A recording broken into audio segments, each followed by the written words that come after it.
इस लेक्चर में 8th schedule और क्लासिकल लैंग्वेज के बारे में डिस्कस करेंगे। ये रिसेंटली न्यूज में है। क्यों? क्योंकि यूनियन मिनिस्टर जो एजुकेशन के मंत्री हैं, उन्होंने लोकसभा में इन्फॉर्म किया कि हमने 8th शेड्यूल में जितनी भी लैंग्वेज आती है उनको प्रमोट करने के लिए बहुत सारे स्टेप उठाए, कदम उठाए, इसलिए न्यूज में आया। तो पहले 8th शेड्यूल पढ़ते हैं। आप सबको पता है हमारे संविधान में 12 शेड्यूल हैं। जो 8th नंबर का शेड्यूल है वो क्या है, हमारा ऑफिशियल लैंग्वेज कितनी है हमारी कंट्री में, उन सबको इसमें लिस्टेड किया गया है। इस शेड्यूल में 8th शेड्यूल में लिखा हुआ है। जो पार्ट 17 है हमारे संविधान का, हमारे संविधान में 22 पार्ट हैं, 22 में से जो 17 है, 17 नंबर का पार्ट है, वो डील करता है ऑफिशियल लैंग्वेज से। आर्टिकल 343 से लेकर 351 तक आते हैं जो ऑफिशियल लैंग्वेज से रिलेटेड हैं। तो हमारे संविधान में कौन कौन से आर्टिकल हैं, जैसे आर्टिकल 344, इसका क्लाउज 1 कहता है कि हमारे संविधान के अनुसार प्रेसिडेंट, जब भी हमारा संविधान कमेंसमेंट हो जाएगा यानी कि शुरू हो जाएगा, लागू हो जाएगा, लागू कब से हुआ, 26 जनवरी 1950 से। तो 5 साल के अंदर अंदर जब भी लागू होगा संविधान, 5 साल के अंदर अंदर एक क्या है, मतलब जब भी जैसे 5 साल एक्सपायर हो जाएंगे, ख़त्म हो जाएंगे, तो तब प्रेसिडेंट एक कमीशन बनाएंगे लैंग्वेज के लिए, ऑफिशियल लैंग्वेज को प्रमोट करने के लिए कमीशन बनाएंगे। तो ये आर्टिकल ये बोलता है, तो प्रेसिडेंट ने एक कमीशन बनाया इस आर्टिकल के अंदर।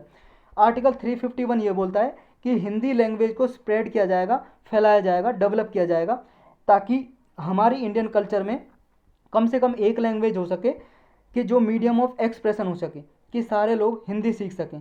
तो ये इसको प्रमोट किया जाएगा, ये आर्टिकल 351 बोलता है।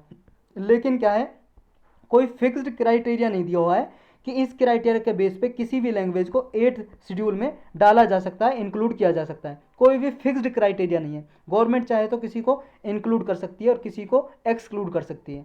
तो ये ऑफिशियल लैंग्वेज हैं कितनी, देखो 22 लैंग्वेज हैं हमारे संविधान में, 22 अभी ऑफिशियल लैंग्वेज हैं।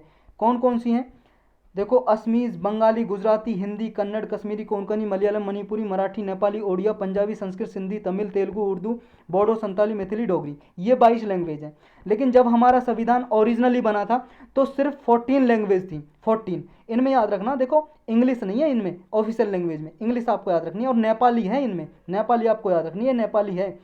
तो ये 14 लैंग्वेज थी, 22 नहीं थी जब हमारा संविधान ओरिजिनल कॉन्स्टिट्यूशन बना था। यानी कि कब बना था, 26 नवंबर 1949 को बना था। कुछ प्रोविज़न इसी 26 नवंबर 1949 को लागू हो गई थी, जैसे सिटीजनशिप की, नागरिकता की। लेकिन बाकी का कॉन्स्टिट्यूशन लागू हुआ 26 जनवरी 1950 को। तो 26 जनवरी 1950 को ही रिपब्लिक डे के नाम से, गणतंत्र दिवस के नाम से हर साल हम मनाते हैं 26 जनवरी को। तो 26 जनवरी 1950 को जब ओरिजिनल कॉन्स्टिट्यूशन, हमारा ओरिजिनल कॉन्स्टिट्यूशन बना था, तो सिर्फ 14 लैंग्वेज थी। बाद में 21st कॉन्स्टिट्यूशनल अमेंडमेंट एक्ट किया गया 1967 में, और सिंधी लैंग्वेज को जोड़ा गया, यानी कि 15 हो गई। फिर उसके बाद 3 लैंग्वेज और जोड़ी, 71st अमेंडमेंट एक्ट किया गया 1992 में, नेपाली, मणिपुरी और कोंकणी जोड़ी, यानी कि नेपाली बाद में जोड़ी है संविधान में ऑफिशियल लैंग्वेज में। तो अब कितनी होगी, 18। फिर 4 और बाद में जोड़ी गई, टोटल होगी 22। 92nd कॉन्स्टिट्यूशनल अमेंडमेंट एक्ट किया, मतलब 92nd के जरिए, संविधान संशोधन के जरिए, कॉन्स्टिट्यूशनल अमेंडमेंट एक्ट के जरिए 2003 में किया, और बोडो, डोगरी, मैथिली, संथाली 4 लैंग्वेज और जोड़ दी। 2004 से ये लागू हो गया ये एक्ट। तो अब टोटल कितनी है, 22 लैंग्वेज। तो ये तो है ऑफिशियल लैंग्वेज 22। अब क्लासिकल लैंग्वेज क्या होती है, क्लासिकल लैंग्वेज का स्टेटस हमारे इंडिया में सिर्फ 6 लैंग्वेज को, 6 भाषाओं को दिया हुआ है। वो कौन कौन सी हैं, देखो तमिल लैंग्वेज, 2004 में सबसे पहले तमिल को डिक्लेयर किया क्लासिकल लैंग्वेज। फिर संस्कृत को 2005 में, 2008 में कन्नड़ तेलुगु को दिया गया, फिर मलयालम को दिया गया 2013 में, और उड़िया को 2014 में दिया गया। सबसे लेटेस्ट क्लासिकल लैंग्वेज पूछी जाए तो उड़िया लैंग्वेज है। तो ये 6 लैंग्वेज हैं। ये जितनी भी क्लासिकल लैंग्वेज है 6 की 6, सारी की सारी 8th शेड्यूल में मेंशन है। मतलब ये क्लासिकल लैंग्वेज भी है और ऑफिशियल लैंग्वेज भी है, क्योंकि 8th शेड्यूल में मेंशन है, दी हुई है, लिस्टेड है। तो गाइडलाइंस क्या है, किस टाइम पे क्लासिकल लैंग्वेज को इंक्लूड किया जाता है। देखो मिनिस्ट्री ऑफ कल्चर के अकॉर्डिंग कुछ गाइडलाइंस हैं, कुछ नियम है कि कब किसी लैंग्वेज को क्लासिकल लैंग्वेज डिक्लेयर किया जाता है। देखो ये कुछ 4 क्राइटेरिया, पहला इनमें से है हाई एंटिक्विटी होनी चाहिए। मतलब कि जो भी लैंग्वेज है, अगर किसी को क्लासिकल लैंग्वेज का दर्जा देना है तो 1500 से लेकर 2000 साल पुरानी लैंग्वेज होनी चाहिए। नेक्स्ट क्या है, उसके कुछ एंशियंट लिटरेचर या टेक्स्ट होने चाहिए, कुछ बुक वगैरह लिखी होनी चाहिए, उसकी कुछ हेरिटेज होनी चाहिए, और जनरेशन ऑफ स्पीकर्स के द्वारा बोली जानी चाहिए, कुछ बुक लिखी जानी चाहिए उसके द्वारा पहले लिखी हुई हों। नेक्स्ट है लिटरेरी ट्रेडिशन इज़ ओरिजिनल, मतलब जो इनकी लैंग्वेज है बिल्कुल ओरिजिन होनी चाहिए। ऐसा नहीं होना चाहिए कि आपने किसी लैंग्वेज से बोरो किया है, किसी और लैंग्वेज को कॉपी करके आपने लैंग्वेज बनाई है, ऐसा नहीं होना चाहिए, ओरिजिनल होनी चाहिए। नेक्स्ट क्या है, जो मॉडर्न लैंग्वेज होती हैं उनसे डिस्टिंग होनी चाहिए, अलग होनी चाहिए।